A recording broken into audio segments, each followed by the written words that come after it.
ഭീകരമായ വാർത്തകളാണ് നമുക്ക് സമൂഹത്തിൽ ഓരോ ദിവസവും കാണാനായിട്ട് കഴിയുന്നത്.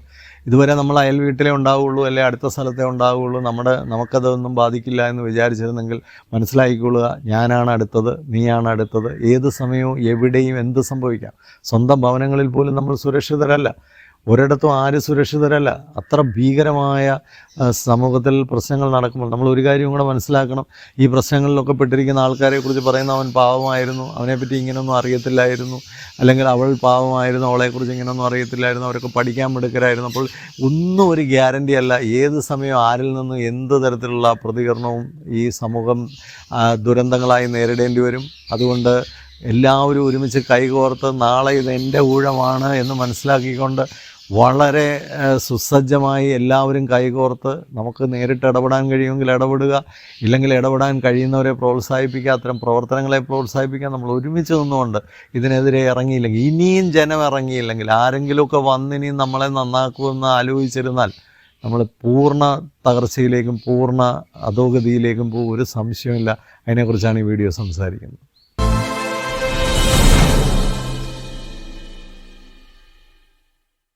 അക്രമങ്ങളും കലാപങ്ങളും അത്തരത്തിലുള്ള ദുരന്തങ്ങളുമൊക്കെ ഓരോ ദിവസവും കൂടിക്കൊണ്ടുവരികയാണെങ്കിലും അതിനോടൊക്കെ വളരെ നിസ്സംഗതയോടുകൂടി യാതൊരു വികാരവുമില്ലാതെ ഇരിക്കുന്ന ഒരു സാമൂഹിക അവസ്ഥ ഭയാനകമാണ്. നമുക്കാർക്കും ഒരു സുരക്ഷിതത്വമില്ല. എവിടെ എങ്ങനെ നമുക്ക് പ്രതികരിക്കാൻ പറ്റും, എവിടെ എങ്ങനെ നമുക്ക് ജീവിക്കാൻ പറ്റും, ആരാണ് നമ്മുടെ സമൂഹത്തിൽ സുരക്ഷിതർ, ആർക്കും ഒരു എത്തും പിടിയില്ലാത്ത ഒരു സാഹചര്യത്തിലേക്കാണ് കാര്യങ്ങൾ നീങ്ങുന്നത്. കൊച്ചു കുട്ടികളെ വരെ അതിക്രൂരമായി ആക്രമിക്കുന്ന അല്ലെങ്കിൽ പീഡിപ്പിക്കുന്ന തരത്തിലേക്ക്, അതുപോലെ തന്നെ കൊച്ചു കുട്ടികളിൽ വരെ ഏറ്റവും മോശമായ മയക്കുമരുന്ന് പോലും വിൽക്കുന്ന സംവിധാനങ്ങൾ ഒരുങ്ങി വരുന്ന ഒരു സമൂഹത്തിൽ, അതിക്രൂരമായി സമൂഹത്തിൽ എന്തിനോടും പ്രതികരിക്കുന്ന ഒരു സാമൂഹിക അവസ്ഥ രൂപപ്പെട്ടു വരുമ്പോൾ എന്ത് സുരക്ഷിതത്വമാണ് നമുക്കുള്ളത്? ഒരുപക്ഷെ നമ്മുടെ ജീവനും സ്വത്തിനും ഒക്കെ സംരക്ഷണം തരേണ്ട സർക്കാരുകളോ അല്ലെങ്കിൽ സാംസ്കാരികമായി ഒരു സമൂഹത്തെ രൂപപ്പെടുത്തിയെടുക്കേണ്ട രാഷ്ട്രീയവും മതവും സാമൂഹിക സാഹിത്യ രംഗത്തുള്ളവരും ഒക്കെ തന്നെ പുറംതിരിഞ്ഞ് നിൽക്കുകയാണ്. ഓരോ ദിവസം കഴിയുന്തോറും ഭയാനകമായൊരവസ്ഥയിലേക്ക് മനുഷ്യൻ മാറുന്നു. നമുക്കൊന്നും സഹിക്കാനോ ചിന്തിക്കാനോ പോലും പറ്റാത്ത കാര്യങ്ങളൊക്കെയാണ് ലോകത്ത് നടക്കുന്നത്. എവിടെയാണ് നമുക്കിതിനെ ഒരു പരിധി വരെയെങ്കിലും കൺട്രോൾ ചെയ്യാൻ സാധിക്കുമെന്ന് ചോദിച്ചാൽ നമ്മുടെ കുടുംബങ്ങളിലാണ്. നമ്മുടെ കുടുംബങ്ങളെ കൂടുതൽ എൻട്രി ചെയ്ത് നിർത്തുക എന്നുള്ളതാണ് നമുക്ക് ഏറ്റവും പ്രധാനമായൊരു കാര്യം. നമ്മൾ മാർക്കിനേക്കാളും കുട്ടികളുടെ ജീവിത വിജയം എന്ന് പറയുന്ന ഇപ്പോഴത്തെ ആധുനികമായ ഒരു കാഴ്ചപ്പാടിനേക്കാളും ഒക്കെ പ്രധാനമാണ് കുട്ടികളുടെ മാനസികാരോഗ്യവും സമഗ്രമായ വികസനവും. അതിനുവേണ്ടി വലിയൊരു തിരുത്തൽ ആവശ്യമാണ്. എവിടേക്കാണ് തിരുത്തൽ വേണ്ടത്? ആദ്യം മാതാപിതാക്കളുടെ മുൻഗണനകൾ മാറണം, മാതാപിതാക്കളുടെ കാഴ്ചപ്പാടുകൾ മാറണം. വളരെ പ്രധാനമായൊരു പ്രശ്നം എന്താണ്? നല്ല മാനസികാരോഗ്യവും സമഗ്രതയുമുള്ള മാതാപിതാക്കൾക്ക് മാത്രമേ അത്തരം കാഴ്ചപ്പാടുകൾ പോലും ഉണ്ടാവുള്ളൂ. അവരുടെ മുൻഗണനകളിൽ ഈ കാര്യങ്ങൾക്കൊക്കെ പ്രാധാന്യം വരികയുള്ളൂ. ഞാൻ പല മാതാപിതാക്കളോട് ഈ കാര്യങ്ങളൊക്കെ സംസാരിക്കുമ്പോൾ അവർക്ക് തന്നെ ഇത്തരത്തിലുള്ള പ്രശ്നങ്ങൾ ഉള്ളതുകൊണ്ട് അവരിത്തരം കാര്യങ്ങളൊക്കെ ഡിഫെൻഡ് ചെയ്യാനാണ് ശ്രമിക്കുന്നത്. നമ്മൾ ഒരു കാര്യം മനസ്സിലാക്കണം, നമ്മുടെ കുഞ്ഞുങ്ങളുടെ മാനസികാരോഗ്യവും സന്തോഷവും സമഗ്രമായ വികസനവുമാണ് നാളത്തെ ലോകത്തിൻ്റെ സമാധാനം. വേറൊന്നുമല്ല. നമ്മൾ കാണുന്ന ഓരോ കുറ്റകൃത്യങ്ങളിലും അതിന് നേതൃത്വം കൊടുക്കുന്ന വ്യക്തി ആരാണെന്ന് ചോദിച്ചാൽ ഓരോ കുടുംബങ്ങളിൽ നിന്ന് തെറ്റി വെളിയിൽ വീണ ഒരു കുട്ടിയാണ്, അല്ലെങ്കിൽ മോശപ്പെട്ട രീതിയിൽ രൂപകൽപ്പന ചെയ്തൊരു കുട്ടിയാണ്, അല്ലെങ്കിൽ മോശമായി സമൂഹത്തിലെത്തപ്പെട്ടൊരു കുട്ടിയാണ്.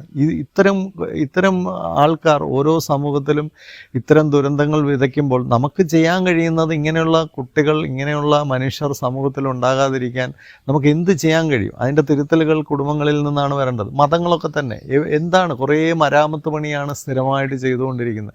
എങ്ങനെയെങ്കിലുമൊക്കെ കുറേ കാര്യങ്ങൾ ഒത്തുകൂട്ടുക, അതുപോലെ തന്നെ കുറേ സ്ഥാനമാനങ്ങൾ പിടിച്ചെടുക്കുക, ഒരു വോട്ട് ബാങ്കായി മാറുക, സ്വാധീനങ്ങൾ ഉറപ്പിക്കുക, ഇതൊക്കെയാണ് ഇന്ന് മതങ്ങൾ ചെയ്തുകൊണ്ടിരിക്കുന്നത്.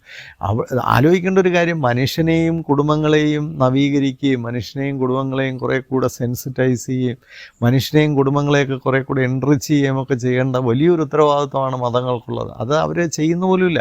ഇവിടെ മതം എന്നൊക്കെ പറയുന്ന ചില ഓട്ട മത്സരങ്ങളിലാണ് ഏറ്റവും വലിയ മതം ഏതാണ്, ഏറ്റവും വലിയ വോട്ട് ബാങ്ക് ഏതാണ്, അല്ലെങ്കിൽ അവർ നടത്തുന്ന കുറേ റാലികൾ പരിപാടികൾ, ഉത്സവങ്ങൾ, അല്ലെങ്കിൽ കുറേ പെരുന്നാളുകൾ, ഇതൊക്കെയാണ് ഇവിടെ അളക്കപ്പെടുന്നത്. ഇതൊന്നും അല്ല നമുക്ക് മതങ്ങളുടെ ഭാഗത്തു നിന്നുണ്ടാവേണ്ടത്. മനുഷ്യൻ്റെ രൂപാന്തരങ്ങൾക്ക് വേണ്ടി പരിശ്രമിക്കേണ്ടവരാണ്. സാഹിത്യം, സിനിമയുടെയൊക്കെ ഒരു അവസ്ഥ നോക്കിയേ. കഴിഞ്ഞ കാലങ്ങളിൽ ഈ അടുത്ത കാലത്തിറങ്ങിയ എല്ലാ ഹിറ്റ് സിനിമകളും കുട്ടികൾക്ക് ഹരം കൊടുക്കുന്ന, ഈ വഴിതെറ്റാനുള്ള ഹരം കൊടുക്കുന്ന, ആവേശം കൊടുക്കുന്ന, അല്ലെങ്കിൽ അത്തരത്തിലുള്ള ഒരു ലഹരി കൊടുക്കുന്ന സിനിമകളാണ് ഇന്ന് ഇറങ്ങിക്കൊണ്ടിരിക്കുന്നതെല്ലാം.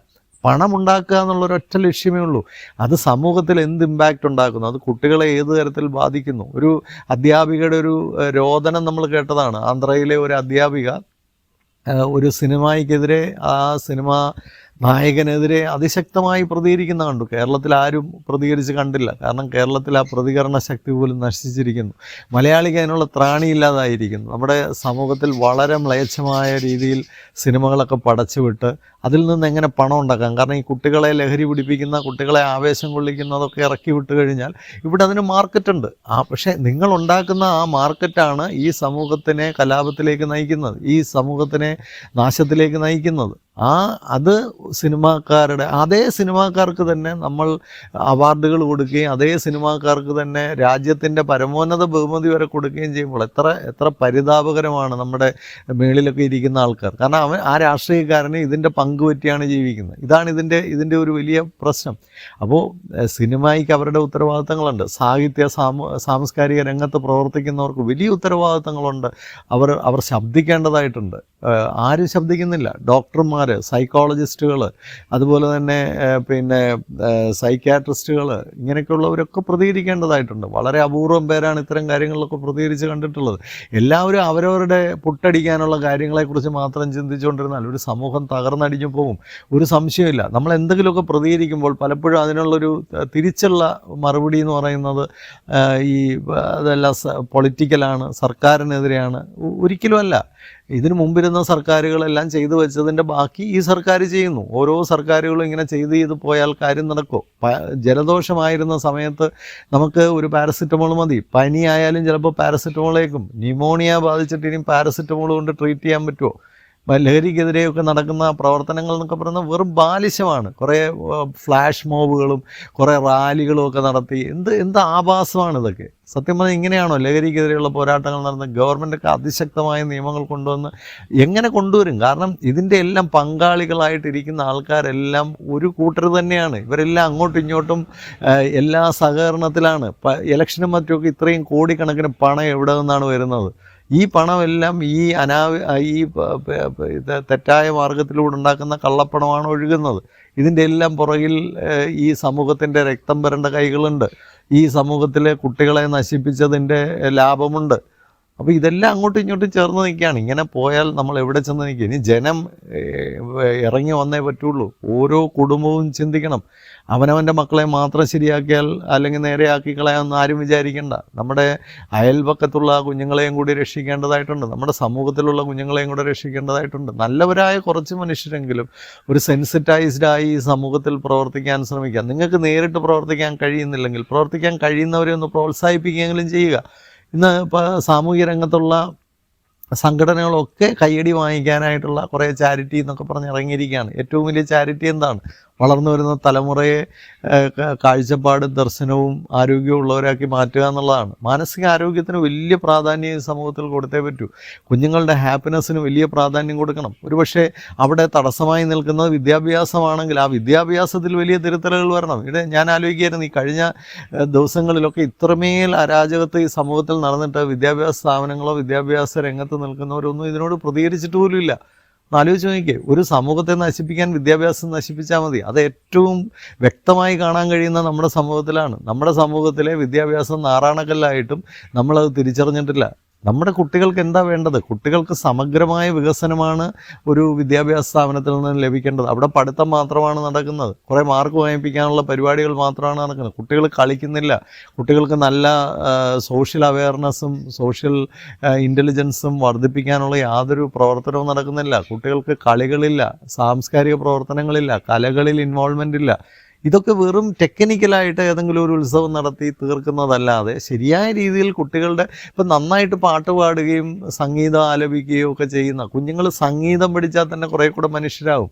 കുട്ടികൾ ഡാൻസ് പഠിച്ചാൽ കുറേ കൂടെ മനുഷ്യരാകും, കുട്ടികൾ കളിച്ചാൽ കുറേ കൂടെ മനുഷ്യരാകും. പക്ഷെ ഇതിനൊന്നും പ്രാധാന്യമില്ല.